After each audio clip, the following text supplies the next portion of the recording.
1966년 마닐라에서 열리는 7개국 정상회담을 위한 모든 준비가 완료되었습니다. 회담에 참석하는 귀빈들을 환영하기 위해 열정적인 군중들이 모여들었습니다. 페르디난드 이 마르코스 대통령은 필리핀과 함께 남베트남 방위에 적극적으로 참여하고 있는 다른 6개국의 국가 원수 및 정부 수반들을 환영했습니다. 가장 먼저 도착한 곳은 베트남 공화국 대표단이었습니다. 이 대표단에는 응우옌 반티우 베트남 공화국 국가지도위원회 의장과 응우옌 카오키 총리가 포함되어 있었습니다. 베트콩의 격렬한 반대에도 불구하고 유권자의 80% 이상이 참여한 최근 자유선거의 성공에 힘입어 이들 지도자와 대표단은 국가의 독립과 자유를 희생하지 않으면서도 평화를 이룩할 수 있는 공식을 찾기 위해 마닐라를 방문했습니다. 다른 모든 국가 지도자들과 마찬가지로 박정희 대한민국 대통령도 영예로운 군사 사열과 함께 영접을 받았습니다. 박 대통령은 자신의 깊은 경험을 바탕으로 자유진압국들 사이에 강력한 집단 방위의 벽을 구축하는 것만이 중공의 야욕과 동남아시아 국가들의 권력을 장악하려는 막후 움직임을 저지할 수 있는 유일한 방법이라는 확고한 신념을 피력했습니다.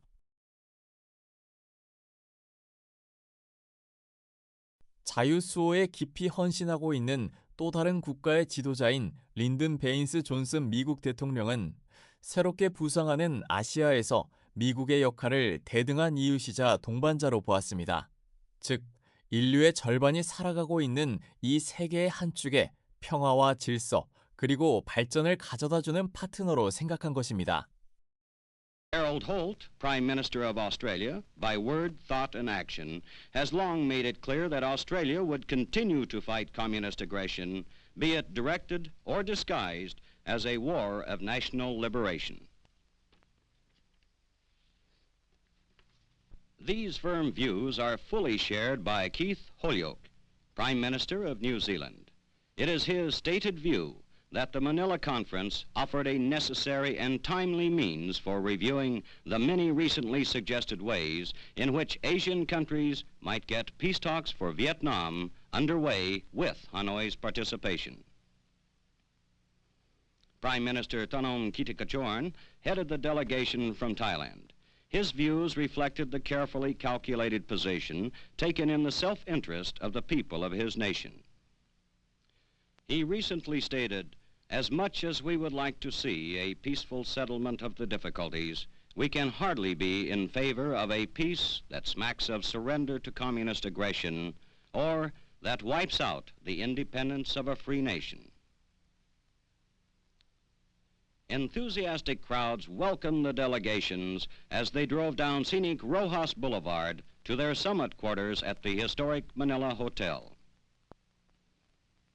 En route, the delegates paused to pay respect to a martyred Philippine leader, Jose Rizal, who in 1896 died on the spot marked by his monument, an early freedom fighter whose death foretold his nation's freedom. The next day, the Seven Nations Conference would convene.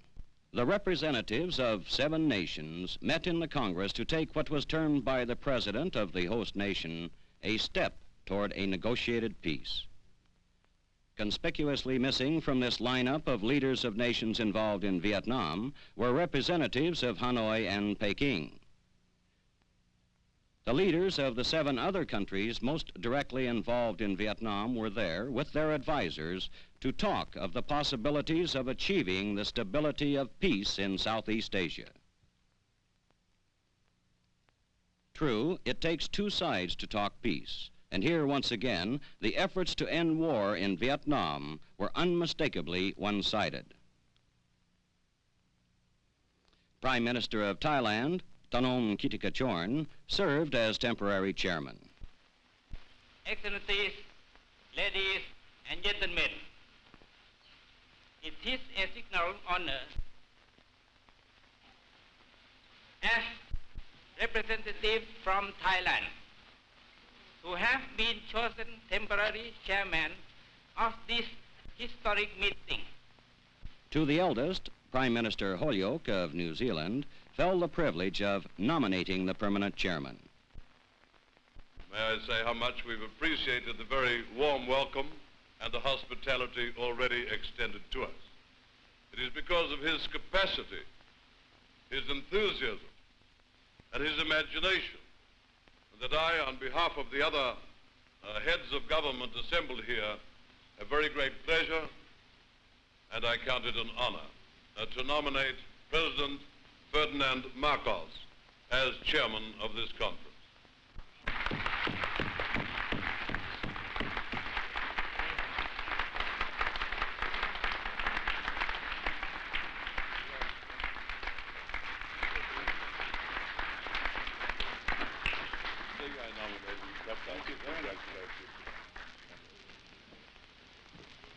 I now invite His Excellency, the President of the Philippines, to take the chair and deliver his welcome address.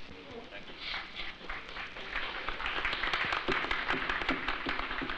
you. The 8 delegates' unanimous choice for the chairmanship was the President of the Republic of the Philippines, Ferdinand E. Marcos.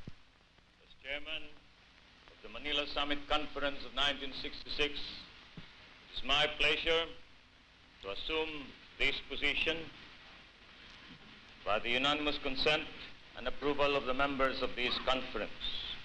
I extend my thanks and the gratitude of my people to the Prime Minister of New Zealand for his generous remarks, and to the other members of this conference for their unanimity. President Marcos delivered the opening address. Today, the 7 nations here gathered have come to raise their voice for more food for the needy, for enlightenment for the illiterate, and for the cure of the sick, as well as for peace. All early indications pointed to a continuing unity of purpose and action by the participants in this historic conference, a unity based on a community in freedom. Nguyen Van Thieu, South Vietnam Chief of State, assured the conference of the willingness of the people of his nation to seize military action. The duration of the communist aggression itself, we are longing for peace.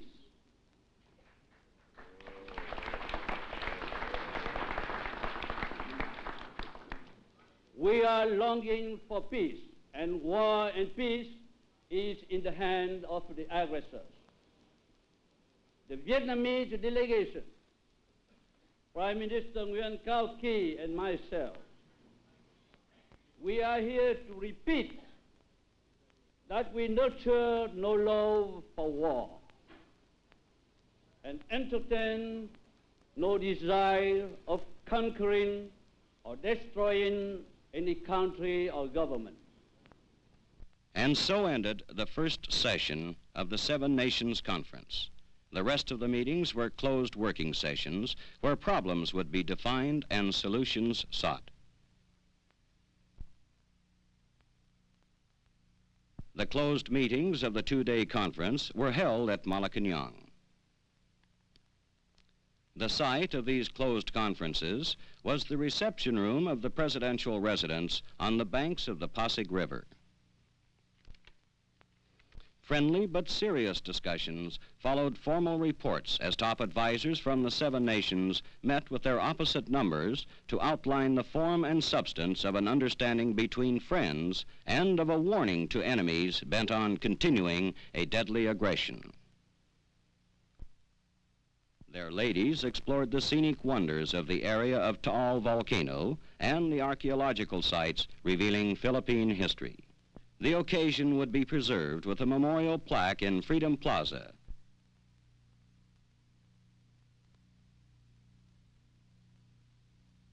Dedicated in spite of a gentle rain. The memories of the social festivities that followed the close of the conference would be warm and enduring for the leaders as well as their wives. For traditional Philippine hospitality, as reflected in a fluvial parade on the Pasig River and a barrio fiesta on the grounds of Malacañang, is something that no one can easily forget, even a president or a prime minister. But this was all but a diverting bonus to the serious side of the conference. Their variety of views expressed, it was found there was total consensus on matters of vital concern to the entire world as well as to the community of Asian nations.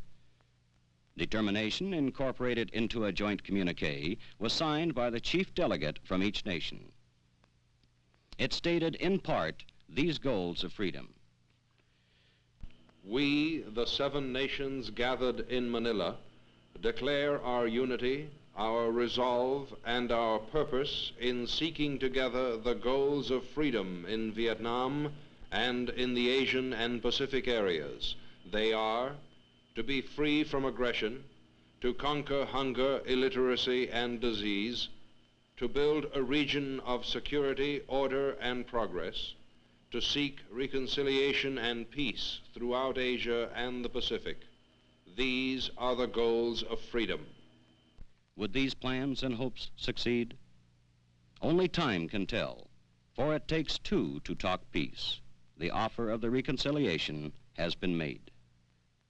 The next move is up to others. One conclusion is unmistakable. There is a total consensus of policy and action uniting the 7 nations actively engaged in fighting aggression in Vietnam.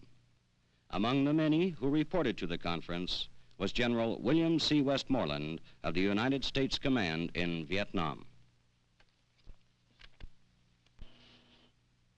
And free world military assistance troops in Vietnam are there to support the armed forces and the people of Vietnam in their struggle against communist aggression.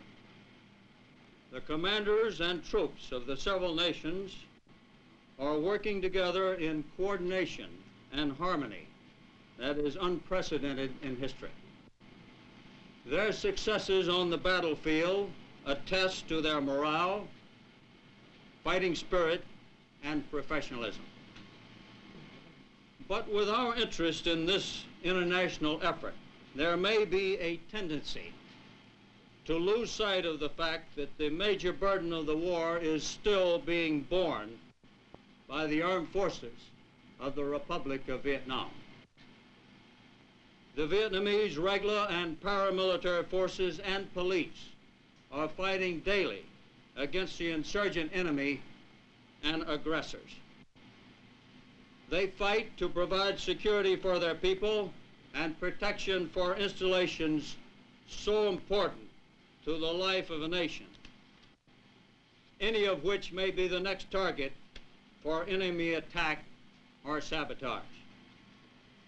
These are the forces which fight the forgotten war day after day. They have been fighting for over a decade. They will continue to fight until the people of their country can be free to work for a better future for themselves and their children.